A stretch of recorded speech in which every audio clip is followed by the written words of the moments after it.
Welcome back to Actors Turn Directors on eliciting the best performance from an actor. This is the seventh and final part of my interview with the late, magnificent director, Leonard Nimoy. I'm reading from my book, Actors Turn Directors on eliciting the best performance from an actor, which was a project sponsored by the Directors Guild of America that enabled me to interview 10 A-list directors who started out as actors, giving me the opportunity to educate myself on becoming a terrific actor's director, knowing how to communicate and how to get a great performance from them. I start with a question picking up on where interview part number 6 ended. Leonard, are you technically oriented in creating emotion with your camera, or do you leave it up to your director of photography? Leonard, if the director of photography comes up with an idea and presents it to me, I understand what he or she is talking about and will either say yes or no, depending upon the nature of the film, the style of the film. If it's a family story, if it's a reality-based comedy or drama, chances are I will do very little in the way of in-camera effects. I try to keep rack focus to a minimum. I try to avoid zooming unless it's absolutely vital or really part of the overall tonality of the picture. I try to avoid camera effects because I don't like shots that call attention to themselves. But there were two shots that I remember in The Good Mother that were very especially designed shots that had to do with emotional moments that I thought could be helped by the camera. One was the shot of Diane and Liam and the little girl in bed together, the three of them with the camera pointing straight down on top of them and then rising away at the end of a dramatic moment. And the other was the scene where Diane has discovered that she has lost custody of her child. She comes into her bedroom and falls on the bed crying, and we get a light change to show the passage of time, a very intricate and very beautiful move of lamps during the shot to create a change of shadows in the room, to see the sunlight and the sun setting and moonlight rising all in one shot. It was a very carefully rehearsed and choreographed piece of lighting, but that's a very special situation where I think I can get away with that without saying, look how clever we are being. Question: do you feel that it's necessary to shoot coverage when a master will suffice? Leonard, it depends on the scene. I have no qualms about shooting coverage if the scene calls for it. If there is a way to design a scene where it can be played in the flow of a master, sure, why not? Question: I have noticed it's being used a lot now. Woody Allen, for example, often uses it. Characters move in and out of the frame. Leonard, I think you can do that to excess, to the point where the audience becomes conscious of the fact that there's some kind of special trick going on. I'm bothered by it if I become conscious of it. I want to be totally absorbed in the story. I don't want my attention to be distracted by clever direction, mine or anybody else's. Question: what methods do you use to stimulate your actors to tap their emotional triggers on the set? To me, subtext is terribly important. What's this scene about? What are you really after? What are you really trying to accomplish? What do you want? What are you trying to avoid? What are you looking for? What are you hoping to discover? What are you frightened of? These are things I discuss with the actors. For example, she's trying to get you to do blah, blah, blah, and you've got to prevent that because, or you have got to try to get her to agree to so and so, or do you know that she's really planning to do such and such a thing that would really be a big problem for you? So don't let her get out of that door. That kind of thing. Question. Do you discuss things with your actors in front of the whole crew or in private? Leonard. I try to keep public directions to a minimum. If it's a question of a little bit more to the right or a little bit to the left, something strictly physical or technical, fine. But if it comes down to the interior life of a performance, I always try to get away from the camera, go to the actor, and speak privately. Question. Do you find it helpful to work with a video assist? Leonard, I do. It's very helpful but treacherous. I don't think you can really watch performances adequately because you're looking at a small screen and a poor resolution and you're not really seeing the nuances of what's happening on the actors' faces. But at the same time, it is terribly helpful in watching the composition of a shot. If there's any question about which way the camera is moving, it can be very helpful because you know what you've got and you don't have to be concerned about whether you've communicated it successfully to the operator. Question. What do you focus on when you watch a scene? Do you mostly listen to what the actors are saying to get the sense of the performance? Or do you watch all the other details that make up a shot? Leonard, it depends on the scene. I'd rather be with the actors if it's a performance moment. But if it's an action piece or tricky camera shot, then the question is, what does it look like more than what does it sound like? Question. What do you try to accomplish during your set rehearsals with the actors? Leonard, I think it's a question of understanding what the scene is about so that we are all, the actors and myself, on the same track. Question. Do you allow actors to change lines on the set? Leonard, it's not a common event. Only rarely do we run into a situation where the line just doesn't seem to play. Maybe it's always bothered me and I can't figure out why and the actor stumbles on it. Maybe the timing of the line doesn't work with the piece of action. So you need to extend or shorten it in some way. Those are minor events, very rare. Question.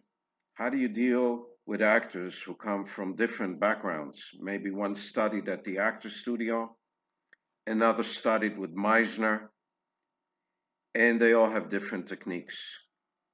Leonard, I don't think those little nuances become a problem on the set.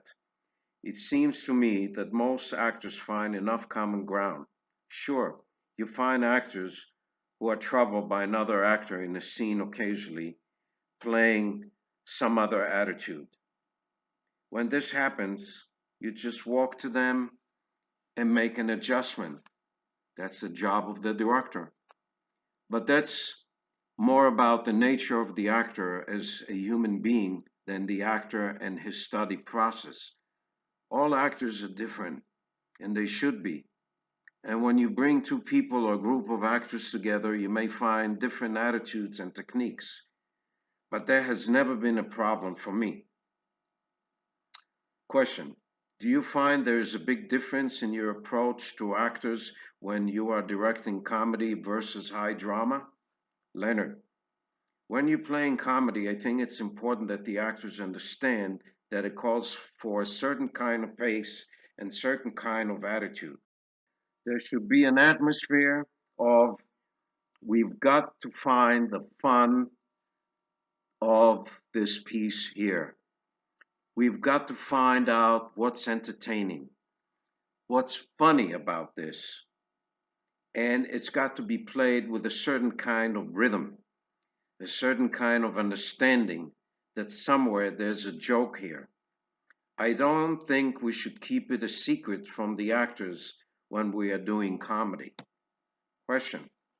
Gene Wilder played a very mischievous character in Funny About Love.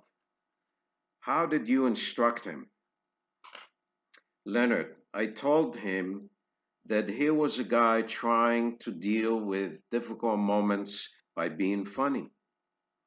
And Gene Wilder brought a great deal of truth and honesty to it, something he was actually pulling from the very depth of his being because he had just experienced the tragic loss of his wife.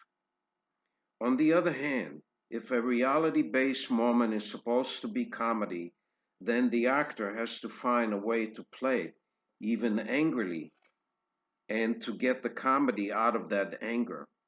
For example, Tom Selleck and Steve Guttenberg trying to diaper a baby. Selleck is playing angry.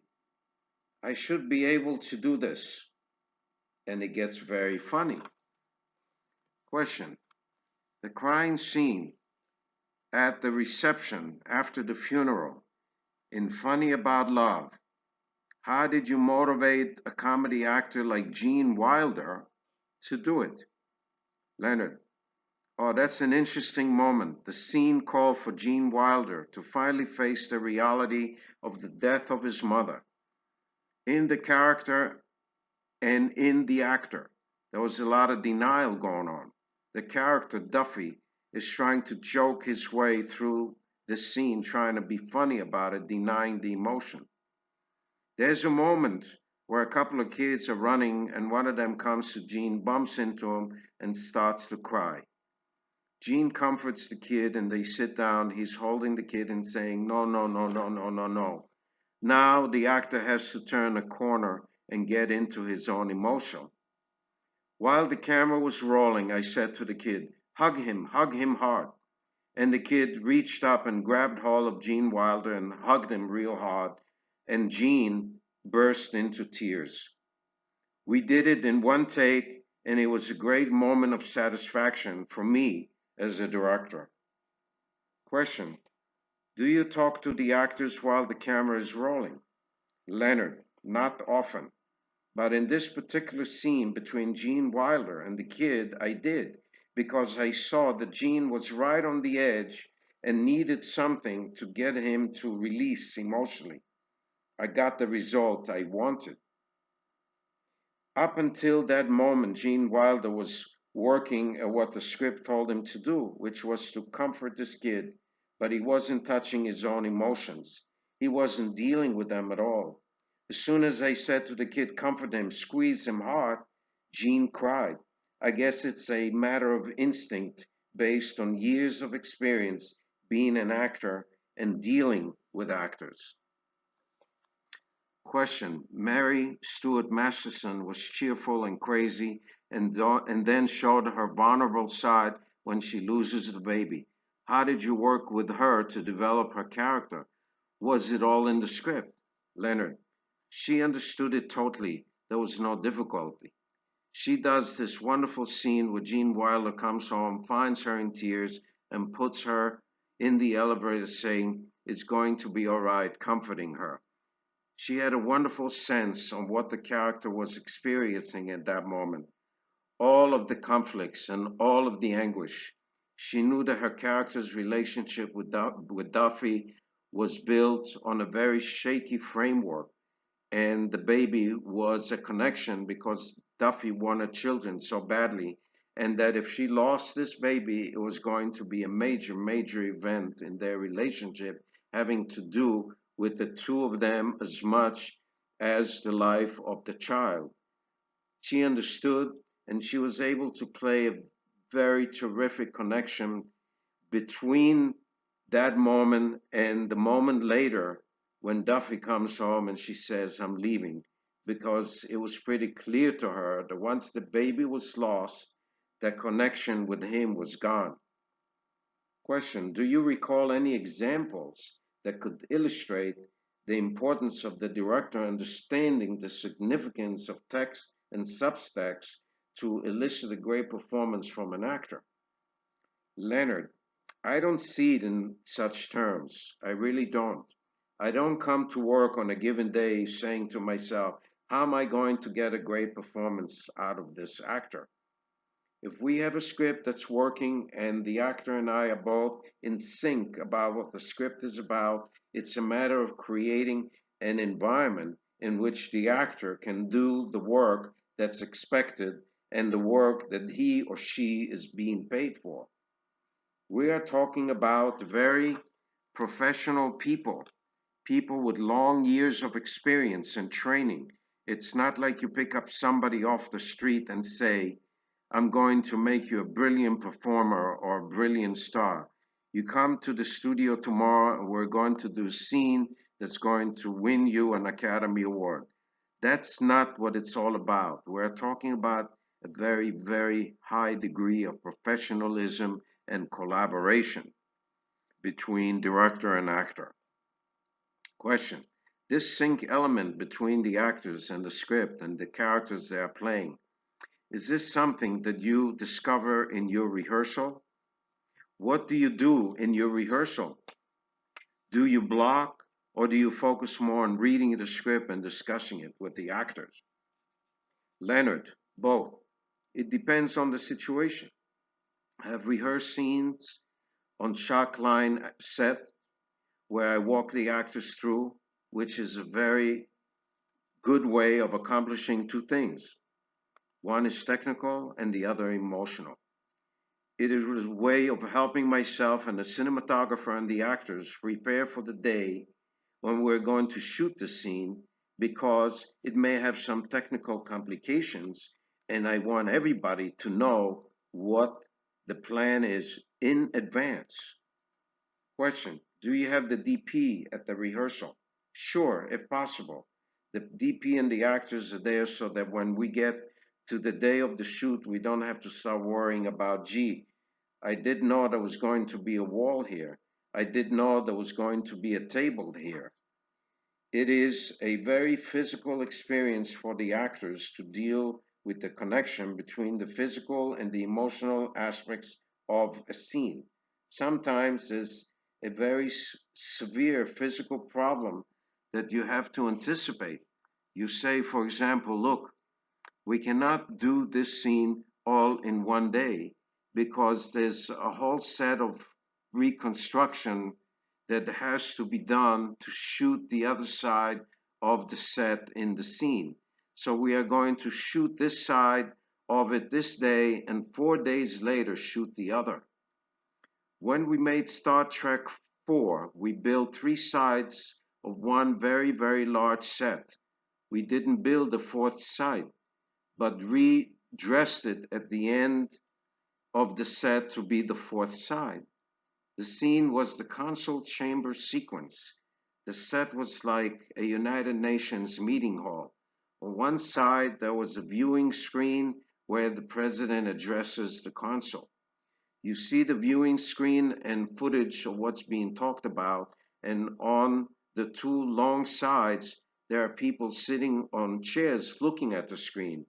At the other side, theoretically, in the large massive door that people make entrance from and walk toward the screen.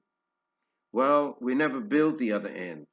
What we did, probably saving $50,000, was take away the screen and make a couple of minor changes, and behind it is a door that plays for the other end. So you say to the actors, on the day we shoot the screen stuff, you'll be walking towards that screen. On the day we shoot the door stuff, you'll be coming from here. It will be on the same set, but we'll put a door behind you. That kind of thing certainly has to be talked about with the DP. He has to know where his sources of light are and how his lights should fall. A good example of a pre rehearsal of a given specific physical moment is in Three Men and a Baby. I rehearsed with Tom Selleck and Steve Guttenberg the moment that they discovered the baby. I had this idea that Tom Selleck comes in from his run around Central Park. He comes up in the elevator and he's got a newspaper. He goes to the door and absentmindedly, without even thinking about, still focused on the newspaper, puts his key in the door, opens it, and walks in right past the baby basket. It was a dangerous choice in a way. Would the audience believe that he hadn't seen it? Would Sally be comfortable playing that role? You know, as an actor, I might say, well, let me try it and see if I can do that. Question: it wasn't scripted that way? Leonard: no, no. So we rehearsed it on a separate stage. We didn't have the set yet. But I laid it out with chalk on the floor.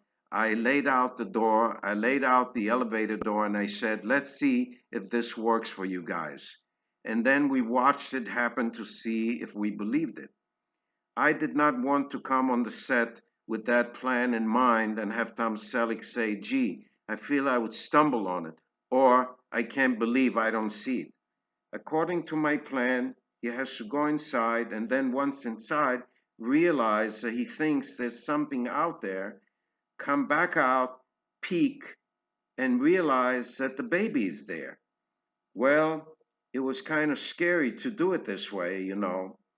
The other way to do it, of course, was to have him walk out of the elevator and immediately see this thing sitting there. But I thought it was more fun if we had him go by it as the camera tilts down and reveals it.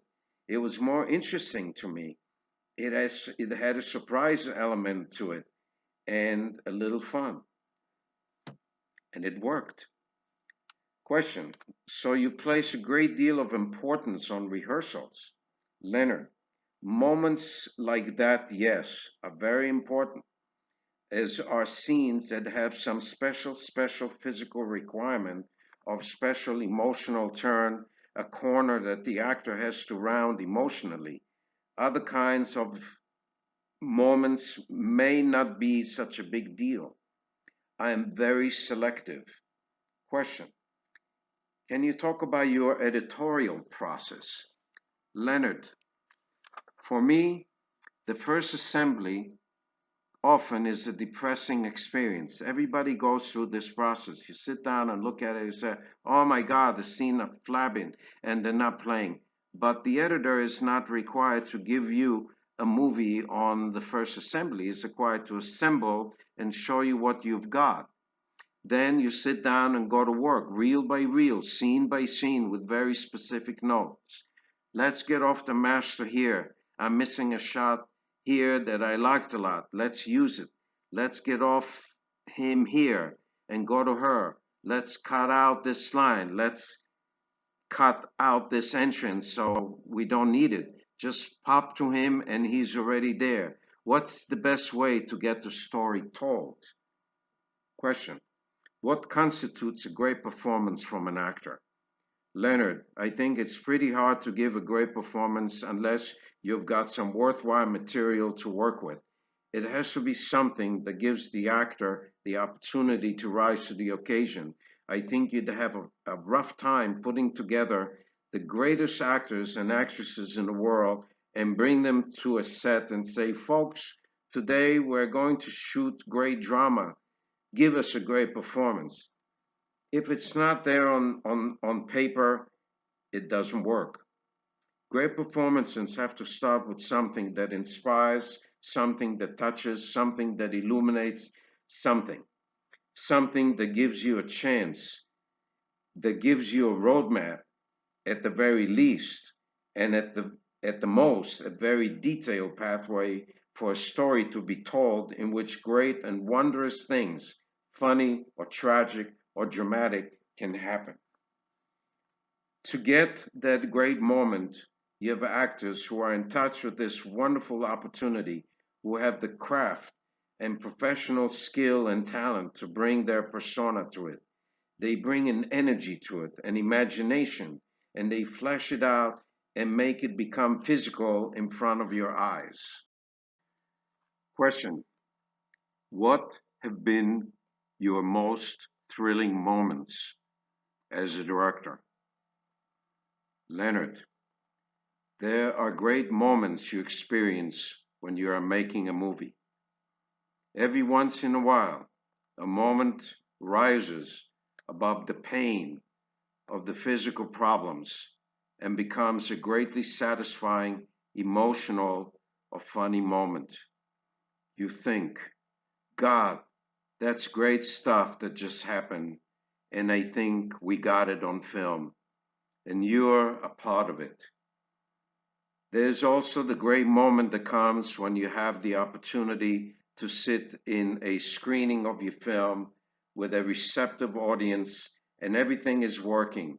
They are laughing at the right places and they are surprising you with laughter at stuff you didn't realize was so funny. The pin drop silences are in the right places and the audience response at the end is appreciative. That is a great, exhilarating experience. It makes you want to make another movie. I have spent a number of years as a private pilot flying single engine planes. Single engine piloting has been described as periods of ecstasy punctuated by moments of sheer terror. And I think a similar comment can be made about directing. You have moments of ecstasy and you have moments of terror. You think, oh my God, this is the most horrible day of my life. Why did I take this job? What am I doing here? The weather is wrong, the script is wrong, the camera is wrong, the light is wrong, the actress is wrong, the clothes are wrong. It's just chaos. It's terrible and awful, and everybody is angry. You don't want to be there. And then the next day, maybe something wonderful happens, and there's a great sense of a spirit, and suddenly everybody is exclaiming, oh, God, making movies is great. Question: what do you think are the qualities of the ideal director that you, as an actor, would want to work with? Leonard: he or she should be a great craftsman, a great storyteller who appreciates what the actor has to offer and can take the actor's offering and integrate it into a great piece of work. Final question: do you think it's advantageous for a director to study acting? Leonard: I don't think you can make a general rule. I am sure there have been great directors who have never studied acting, great storytellers, people who were great with a camera and great with a story, who had an instinct for it and didn't have the slightest idea how an actor approaches his or her work. On the other hand, it is helpful to the actor if the director understands the actor's process. If you have a simpatico relationship and the actor says, I'm having trouble here because, and the director can say, I understand that, we'll see if we can try this and maybe it will work, that's very helpful. But all in all, I think it's terribly important for that the director, for everybody's sake, is a great storyteller, which is the essence of the art of filmmaking. This brings to an end the long interview with the late Leonard Nimoy. To me, this was a PhD in the actor director relationship, and I'm so grateful that the late Mr. Nimoy gave me the honor and the opportunity to be educated by him. I hope you enjoyed this interview. Those of you who find this valuable to you, please like, share, and subscribe to my channel. That would help me tremendously. I'm going to continue on with my next interview, which will be with Kevin Hooks. And I look forward to engaging with you once more on actors turn directors, on eliciting the best performance from an actor and other directorial secrets. You can find the Kindle ebook on Amazon. And thank you again for tuning in. God bless.